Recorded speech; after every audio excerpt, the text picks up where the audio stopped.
paps. Ayan na siya. Ayan. On natin yung ignition switch. Ayan. Switch. High. Low. Yung low niya is white. High niya is yellow. Ayan. Low. High. Low. High. Alright. Okay. Ito na nga mga boss. Dumating na rin yung order ko after siguro mga 3 weeks. Overseas pala kasi yung neto, delivery, kaya medyo matagal. Ito yung laman niya mga paps. Ayan. Naka-foam naman siya. At saka may mga kasama na siyang mga tornilyo. Ito, ayan, may sabay na rin siyang Allen wrench mga paps. Ayan. Ito yung kasabay niya. Okay. Tapos yung ilaw niya. Ito. Ayan. Malit nga pala talaga siya, no? Ayan. Sobrang cute. Tapos may blower siya mga paps. Ayan sa likod. Ayan. Ito rin yung kinaganda niya para iwas overheat na rin sa loob. Ayan. Maliit lang talaga siya, oh. 20 watts isa nito mga paps. Tapos yung bracket niya. Ayan. Dalawa din siya.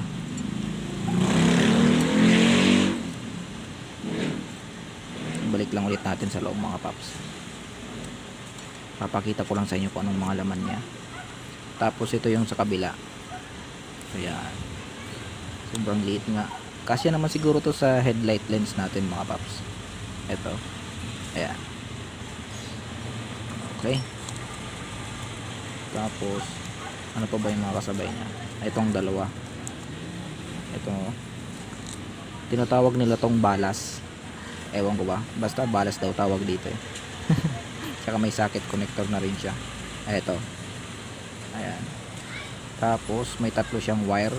Isang red, yellow, at saka black. Ayan. Tapos yung isa, same lang din to mga paps. Ayan. Pares lang din yung wire niya. Ayan. Yellow, black, tsaka red. Alright. So, ayan. Wala na siyang ibang laman mga paps. Yun lang. Ayan. Ibalik lang ulit natin. Tapos titingnan natin yung mga specifications niya. Dito yan nakasulat sa box lang mga paps. Yung Atom na brand, meron siyang tawag doon manual. Ito wala eh. Branded kasi yung Atom.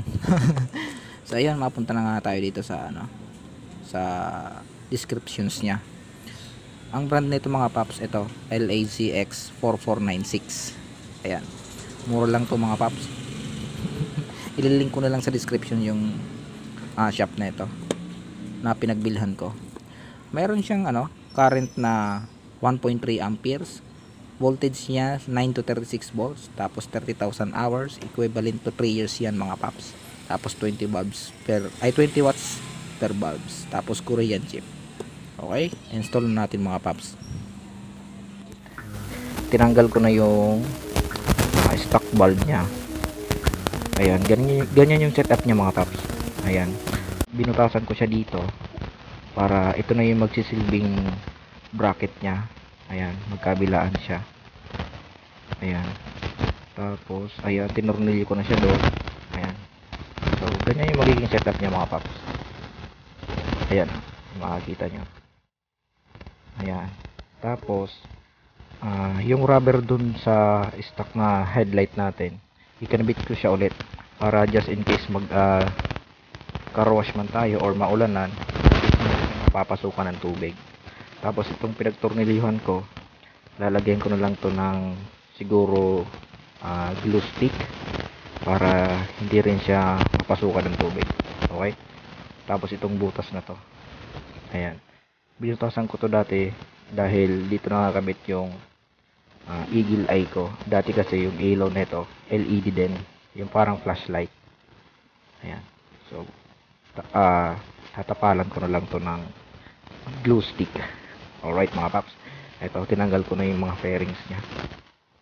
Ayan, so pag nag-install pala kayo nito mga paps ng mini driving light, kailangan pala natin i-battery operated itong ating motor dahil Itong high and low natin, yung power niya nakadepende sa kuryente na nanggagaling sa stator natin. Ayan. Kaya pansin niyo yung ilaw natin, lumiliwanag lang siya kapag nagre-revolution tayo ng motor. Nakadepende rin kasi ito sa RPM ng ating makina. Ayan. So, para naman natin ito i-battery operated? Ganito lang yan mga paps. Simple lang ito. Alright. Ito siya mga paps. Disregard nyo na lang muna itong mga wires na nagbuhol-buhol dito. Ayan. Itong yellow wire na to, ito, dalawa yan. Nakakonect siya dito sa socket na to. Ito yung karugtong niya. Itong wire na to. Ito. Ayan. Magkadugtong yan. So, itong yellow wire na to, yan yung nakadugtong sa stator natin. Ayan. May power lang to kapag naka-open yung makina natin. So, ang gagawin ko, pinutol ko na siya. Ayan. Hindi ko kasi siya mahugot dito sa socket na to. Yung terminal niya. Ang hirap tanggalin. Kaya pinutol ko na lang. So, ayan. So, ito, idedirekta na natin to sa ignition switch ng ating motor. Kumbaga, magkakaroon lang to ng power pag nakasusi na yung motor natin. So, ayan. Ito na, nagtap na ko ng wire dito sa ating accessory wire. Ito, tinap ko na siya dito. Magkakaroon lang siya ng power. Sabi ko nga, pagka nakauna yung ating ignition switch. Ayan. So, ayan. Ganun lang mga paps. Ayan, battery operated na yung motor natin.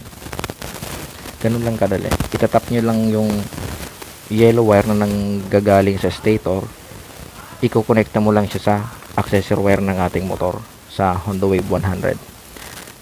Alam niyo naman siguro na yung Honda Wave 100 natin, yung kuryente ng headlight natin, nakadepende talaga siya sa stator ng ating motor.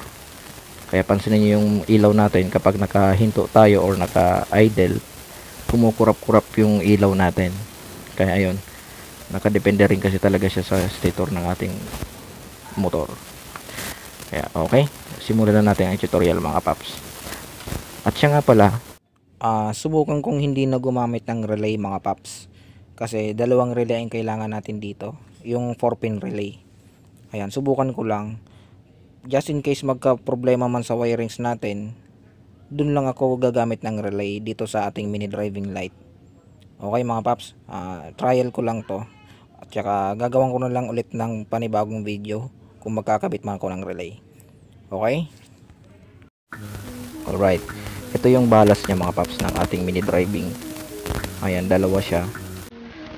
Meron siyang black, red at yellow wire.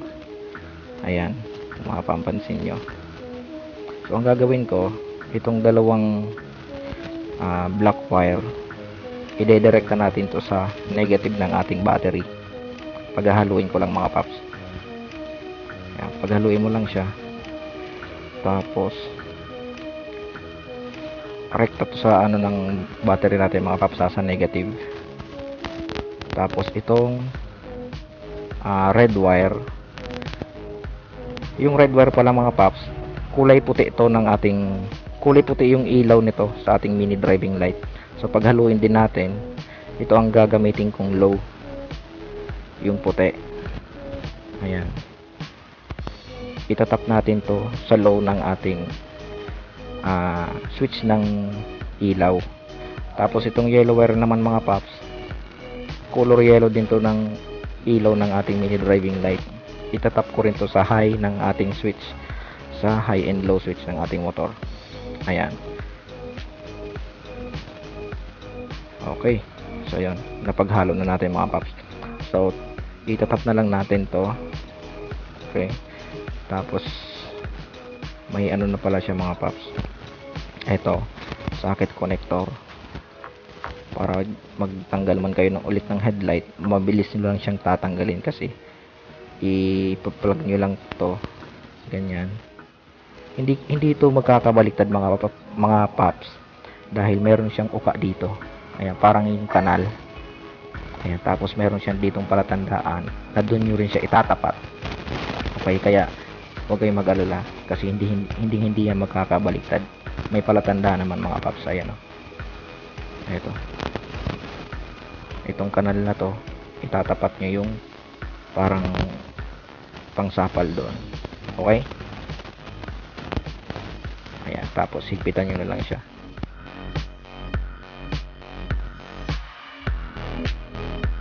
Ayun. Tapos yung sa kabila, same lang din naman. So tatanggalin ko muna, i-install ko muna tong balas natin.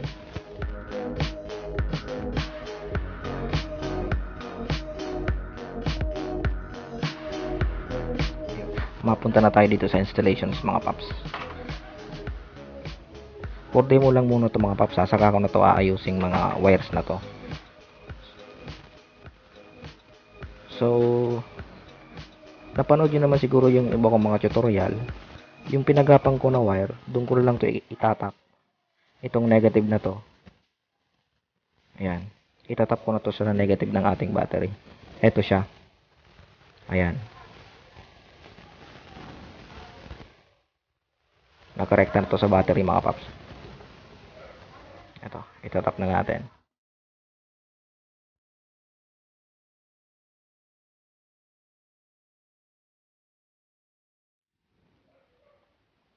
Tapos babalutin natin ng electrical tape.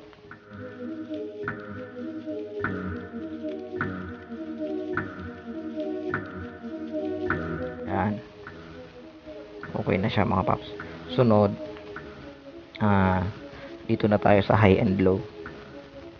Okay, itong white na to mga paps, ito yung low ng ating switch. Ito yun, yung kulay puti. Ito namang blue na to, ito naman yung high ng ating switch ng ating motor. Ayan, yung kulay pula, which is yung kulay puti ng ating ilaw ng mini driving light, dito na natin siya itatap sa low ng ating high and low switch. Okay, tap lang natin. Tapos electrical tape ulit.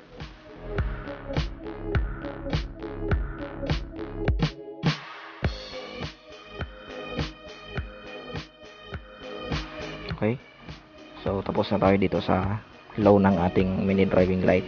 Dito naman tayo sa high mga paps, itap lang natin.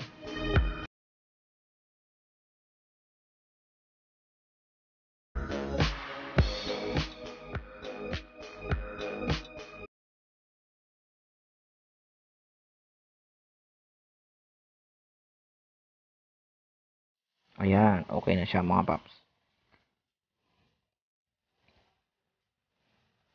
Okay, ayun, okay na siya.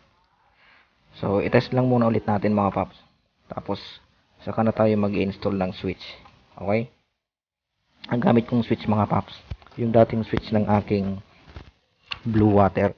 Ito, on and off switch lang siya, hindi na ako gumamit ng 3-way switch kasi same lang naman to. Ayan, ito siya. Ayan, subukan lang ulit natin mga paps ha.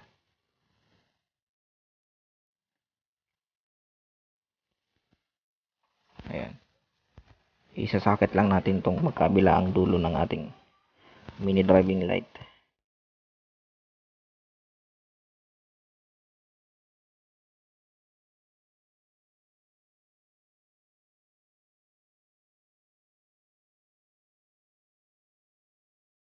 Okay, tapos i-on natin yung ignition switch kung gagana siya. Ayan, gumana siya mga paps. Ayan, paano naman yung low nito? Ayan, subukan natin. Ayan, ito yung low, ito naman yung high. Ayan, yung ang ganda. High, low, high, low, high. Okay, successful mga paps. Ayan, low, ayan, high, low, high. Okay, alright, successful mga paps. So ang next natin, lalagyan ko na lang siya ng switch. Ito, i-install natin. Okay, low, high, low, high, low, high. Alright, successful. low, high, low, high. Alright. Ayan. So, dito lang ulit tayo kukuha ng ah, switch mga paps. Dapat pala hindi ko muna in-electrical tape yung ano.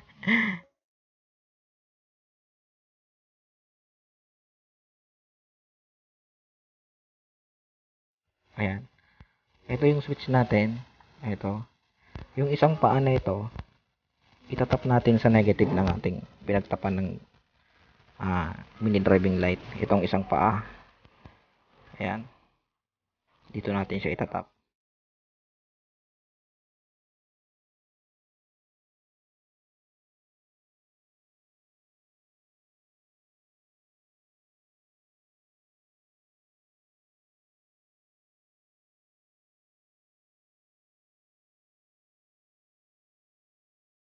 Okay? Sunod mga paps, itong kabilang paa ng ating switch. Ito naman itatap natin sa negative ng ating mini driving light. Ayan. Tap lang natin tong dalawa.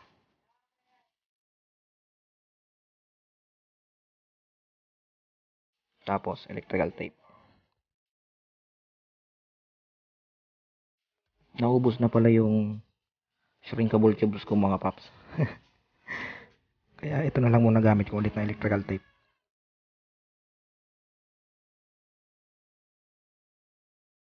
Okay.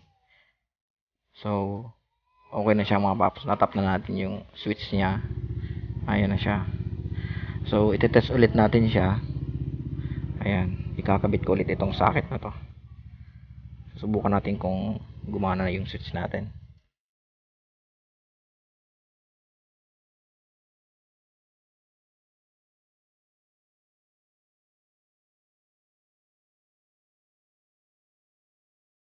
Okay. On natin yung ignition switch mga paps. Tapos, i-switch natin. Ayan. Gumana mga paps. Okay naman siya. Successful din yung pagkakabit natin. Ayan. Ito yung switch niya. Ayan. Yan yung ilaw niya.